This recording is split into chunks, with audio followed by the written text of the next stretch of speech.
Assalamualaikum warahmatullahi wabarakatuh. Di sini kami akan menjelaskan tentang laporan arus kas yang diatur dalam PSAK 207. Pengertian laporan arus kas sendiri yaitu menggambarkan historis dalam kas dan setara kas yang diklasifikasikan dalam 3 hal, yaitu aktivitas operasi, aktivitas investasi, dan aktivitas pendanaan. Manfaat arus kas sendiri yaitu untuk memberikan informasi untuk menilai 3 hal. Yang pertama, kemampuan entitas dalam menghasilkan arus kas di masa depan. Yang kedua, penyebab timbulnya perbedaan antara laba bersih dan arus kas bersih ya dari aktivitas operasi. Dan yang terakhir yaitu kemampuan entitas untuk membayar dividen dan kewajibannya. Baiklah, saya akan melanjutkan penjelasan dari teman saya. Selanjutnya yaitu kas dan setara kas, yang mana kita ketahui kas adalah saldo kas, sedangkan setara kas adalah investasi yang sifatnya sangat liquid, berjangka pendek, dan yang dapat dengan cepat dijadikan kas dalam jumlah yang dapat ditentukan dan memiliki risiko perubahan nilai yang tidak signifikan.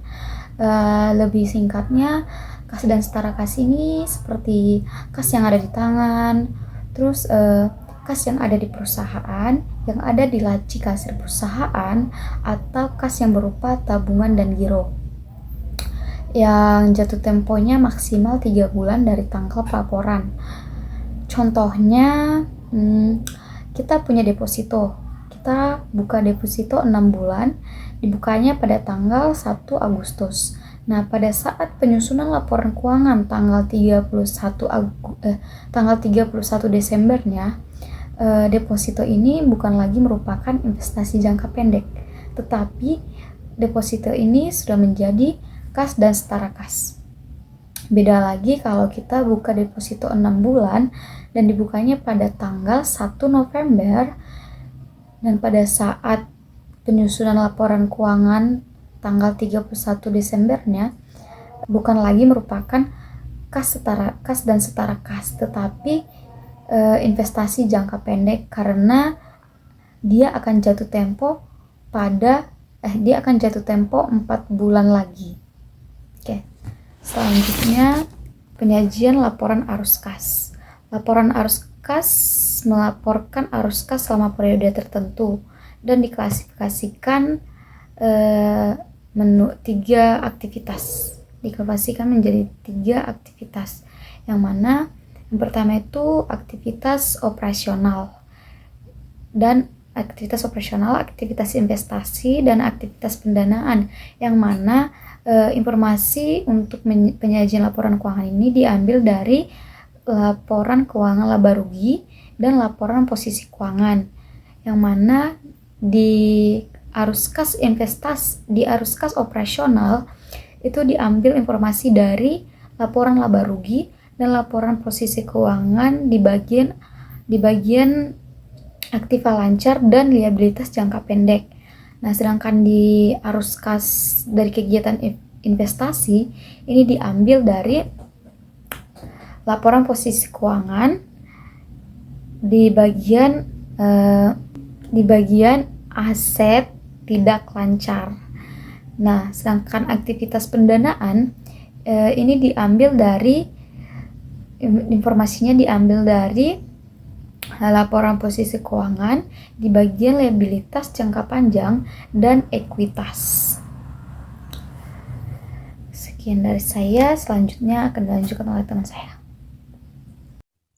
Arus kas operasi. Aktivitas operasi adalah aktivitas penghasil utama pendapatan entitas dan aktivitas lain yang bukan merupakan aktivitas investasi dan pendanaan. Entitas melaporkan arus kas dari aktivitas operasi dengan menggunakan salah satu dari metode berikut. Yang pertama, metode langsung. Kelompok utama dari penerimaan dan pengeluaran kas bruto diungkapkan. Yang kedua, metode tidak langsung. Laba disesuaikan dengan mengkoreksi transaksi non-kas, penangguhan atau akrual dalam aset lancar, dan kewajiban lancar dan unsur yang tidak terkait aktivitas operasi.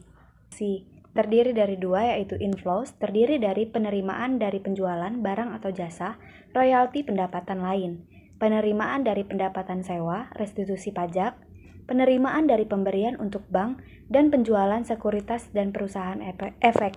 Flows terdiri dari pembayaran kepada pemasok barang dan jasa, pembayaran untuk karyawan, pembayaran klaim asuransi, pembelian efek, perusahaan efek, pengembalian kredit atau bank, pembayaran biaya operasi, pembayaran bunga, pajak. Arus investasi. Aktivasi investasi adalah perolehan dan pelepasan aset jangka panjang serta investasi lain yang tidak termasuk setara kas. Mencerminkan pengeluaran untuk sumber daya yang dimaksud menghasilkan kas di masa depan. Inflow terdiri dari penerimaan penjualan aset tetap, aset tidak berwujud, dan aset jangka panjang lain. Penerimaan kas dari kontrak future, forward, future untuk pendanaan. Penerimaan penjualan instrumen utang atau kas selain diperdagangkan. Penerimaan kas dari pelunasan uang muka dan pinjaman dari pihak lain. Outflows terdiri dari pembayaran kas untuk membeli aset tetap, aset tidak berwujud, biaya pengembangan, dekapitalisasi. Pembayaran kas dari kontrak future, forward, swap untuk aktivasi pendanaan. Pembayaran untuk pembelian instrumen utang, ekuitas, venturas lain untuk diperdagangkan. Baik, selanjutnya adalah arus kas pendanaan. Yang pertama, aktivitas pendanaan adalah aktivitas yang mengakibatkan perubahan dalam jumlah serta komposisi kontribusi modal dan pinjaman entitas. Kedua, memprediksi klaim atas arus kas masa depan oleh para penyedia modal entitas. Dan yang ketiga, pelaporan arus kas. Dari aktivitas investasi dan pendanaan dilaporkan secara terpisah. Kelompok utama penerimaan kas bruto dan pengeluaran kas bruto yang berasal dari aktivitas investasi dan pendanaan kecuali yang boleh dilaporkan neto. Arus kas pendanaan ada dua, yaitu yang pertama inflows terdiri dari penerimaan kas dari penerbitan saham dan penerimaan kas dari penerbitan obligasi, wesel, pinjaman jangka pendek dan jangka panjang hipotek. Yang kedua, outflows terdiri dari pembayaran kas kepada pemilik untuk menarik atau menembus saham, pelunasan pinjaman, dan pembayaran kas dari lesi untuk mengurangi saldo liabilitas terkait sewa pembiayaan. Laporan arus kas atas dasar neto.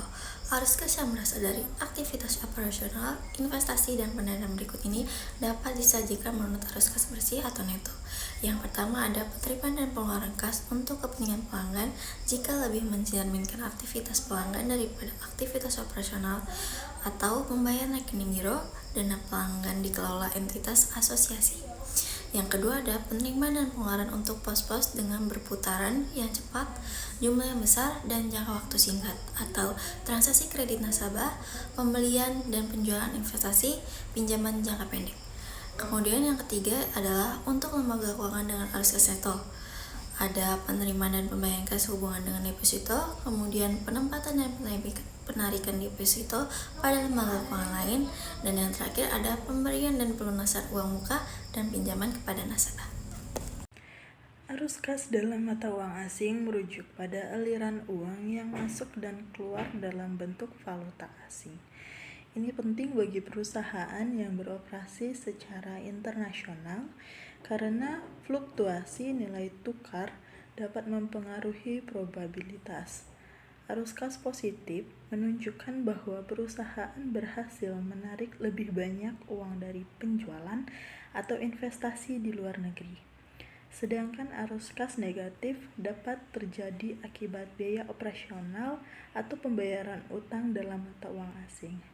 Perusahaan perlu mengelola risiko nilai tukar dengan baik untuk memastikan kestabilan arus kas dan menghindari kerugian finansial yang tidak diinginkan. Investasi dalam asosiasi dan anak bisnis merupakan strategi yang penting untuk memperluas jangkauan pasar dan meningkatkan potensi keuntungan.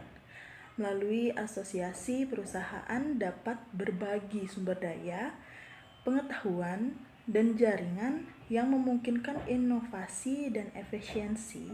Sementara itu, investasi pada anak bisnis atau perusahaan afiliasi membuka peluang untuk diversifikasi produk dan layanan. Ini juga membantu mengurangi risiko dengan menyebarkan investasi ke berbagai sektor. Penting untuk melakukan analisis mendalam sebelum berinvestasi. memastikan bahwa visi dan nilai perusahaan sejalan untuk mencapai sinergi yang optimal. Dengan pendekatan yang tepat, investasi ini dapat memberikan keuntungan jangka panjang yang signifikan. Nah, itu tadi pemaparan materi dari kelompok kami. Semoga bisa bermanfaat dan dipahami bagi kita semua. Saya akhiri. Assalamualaikum warahmatullahi wabarakatuh.